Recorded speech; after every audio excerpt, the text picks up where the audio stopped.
Salut à tous, voici la vidéo de la 11e semaine. On est particulièrement en retard parce qu'on a traversé des mers, des océans et qu'on a aussi eu affaire à des pays et à des terres dans lesquelles il n'y avait aucun Wi-Fi, aucun réseau, aucune possibilité de mettre en ligne des vidéos.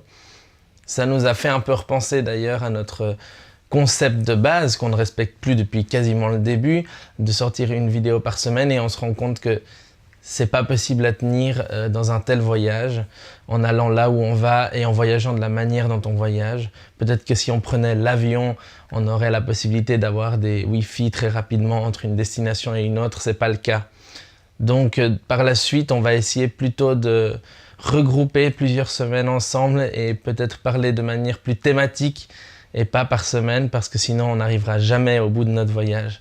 Cette vidéo est quand même là et arrivée, et avant de commencer, le générique.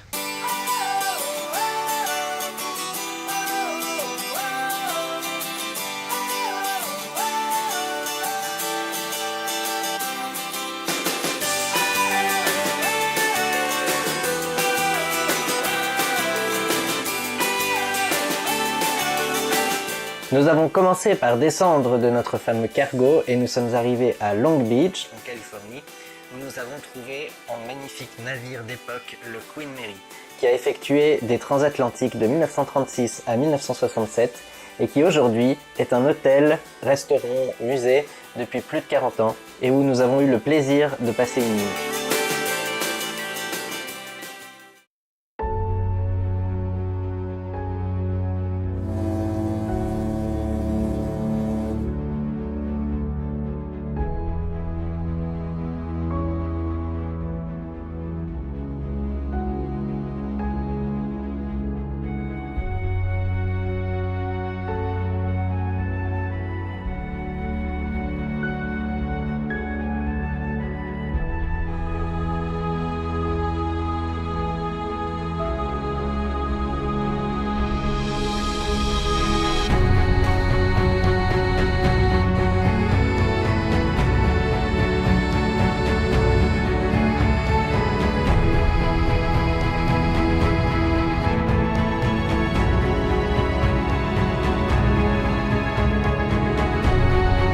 Sur ce navire, maintenant à quai depuis 40 ans, effectivement, nous avons pu visiter la salle des machines qui n'a pas vraiment été retouchée depuis sa dernière traversée, et certains ponts extérieurs qui sont d'ailleurs en rénovation en ce moment, mais qui ont été conservés en l'état et qui nous permettent d'avoir une idée de ce qu'était ce navire, qui réveille effectivement beaucoup d'imagination chez nous parce qu'on repense à Titanic et à ces histoires qu'on a souvent entendues au travers de films ou de documentaires et qui sont passionnantes.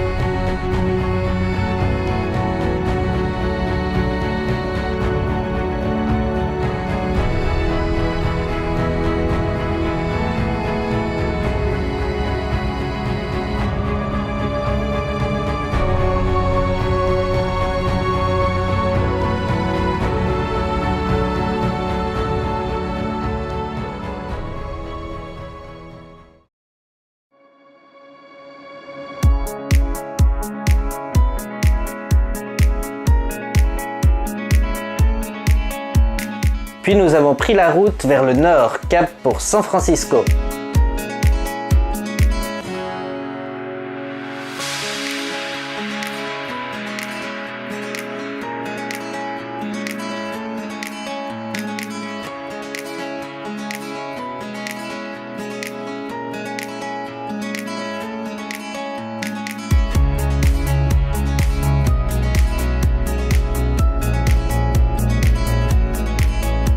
Nous avons traversé des paysages désertiques, très secs et très vides. Et c'est vrai que pendant ce voyage, jusque-là, nous n'avions pas encore eu affaire à des paysages aussi désertiques.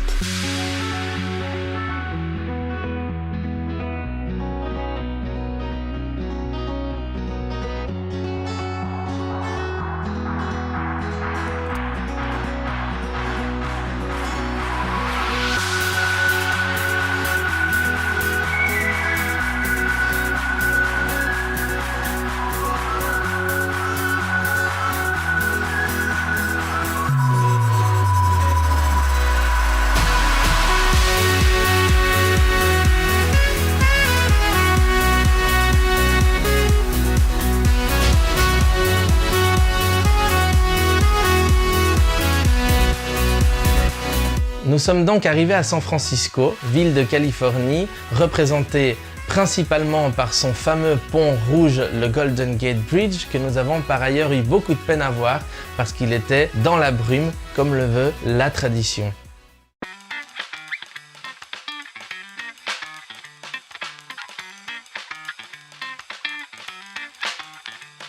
Откройте форточку. Откройте. Не бойтесь свежего воздуха. Прошу вас расстегнуть воротничок и ослабить пояс. Ноги соедините, руки опустите. Ноги соедините, руки опустите. Ноги соедините, руки опустите. Прошу вас приготовиться. Начали.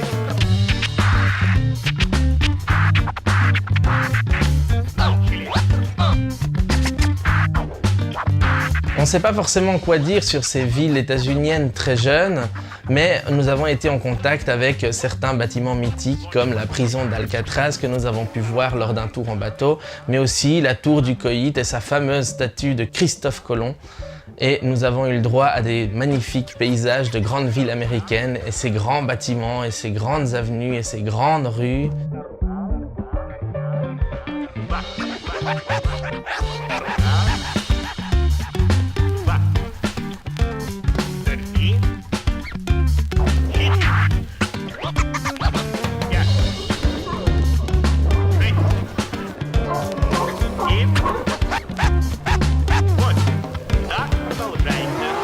Et les transports publics assez impressionnants dans cette ville. Notamment une ligne de tram qui a la particularité d'être parcourue par des véhicules de nombreuses villes du monde qui ont été rachetés, mais aussi le cable car, une sorte de tramway funiculaire qui sillonne les rues très pentues de San Francisco.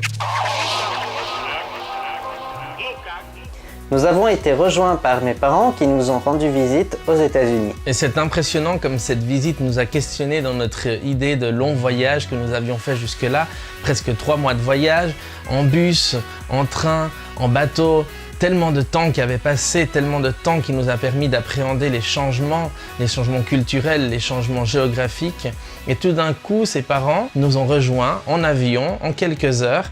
Et vraiment, ça nous a questionné sur notre manière de voyager aujourd'hui dans nos sociétés actuelles, qui relient d'un point A à un point B en quelques heures avec un avion et qui ne nous permet pas justement de nous imprégner réellement de ce qu'est un voyage et du temps que ça prend de voyager et de passer d'une culture à une autre et d'une région du monde à une autre. Le monde est immense et varié, mais il peut paraître bien petit avec le mode de vie que nous impose la société.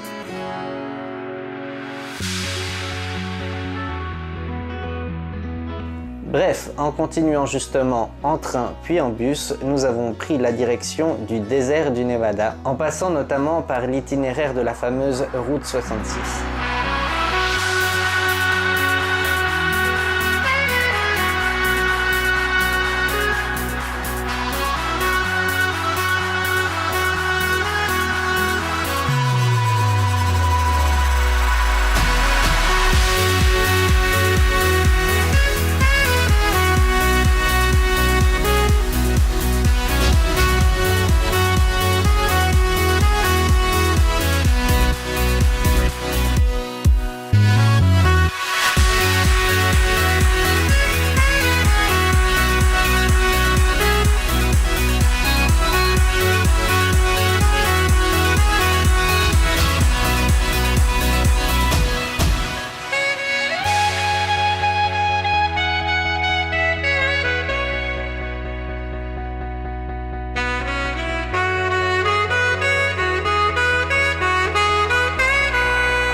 Nous sommes arrivés à Las Vegas.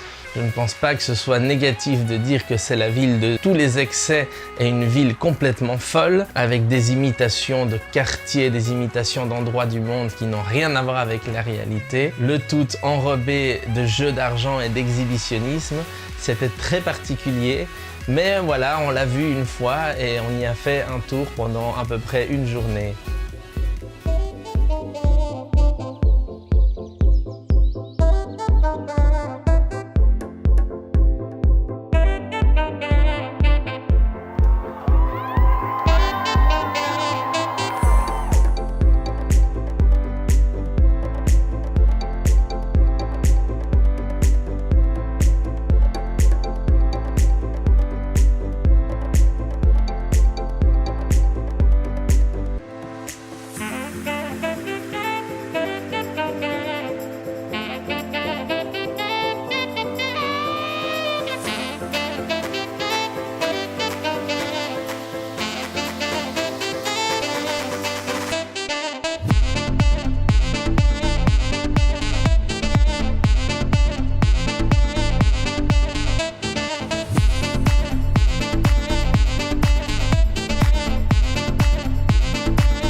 La superficialité et le faux règnent en maître. Nous avons pu revisiter Paris ou Venise et nous nous sommes rapidement éloignés de cette folie en allant dans l'état de l'Utah où nous avons traversé le Zion Park qui nous a offert des paysages surprenants qui nous ont fait penser à une autre planète.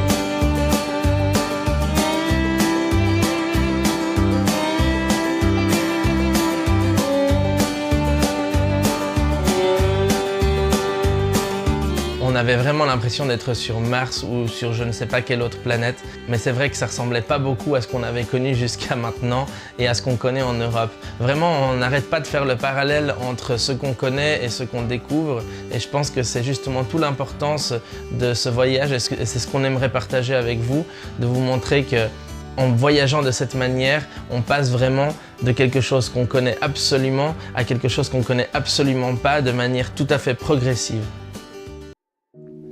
Et donc nous sommes arrivés au Bryce Canyon qui était vraiment le point d'intérêt principal de la région dans laquelle on était, qui est vraiment un paysage incroyable, époustouflant. Ces roches qui ont été construites par la nature elle-même il y a plus de 10 millions d'années et qui sont toujours là, c'est quelque chose de tellement impressionnant.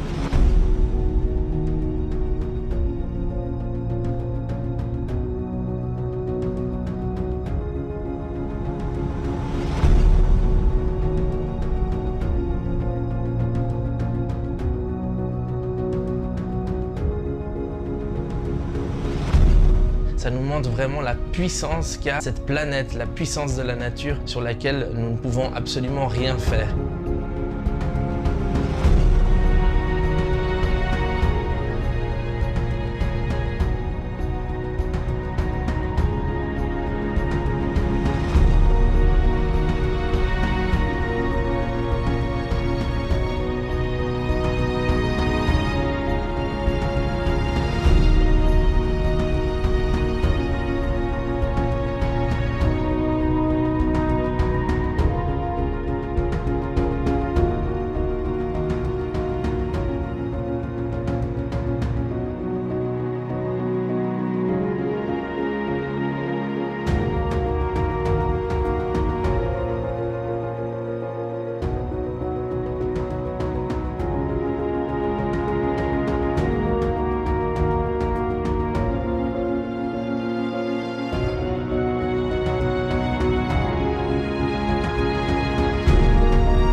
Les paysages parlent d'eux-mêmes et je peux vous assurer que quand on le voit en vrai, c'est encore mieux que tout ce qu'on peut vous montrer en vidéo.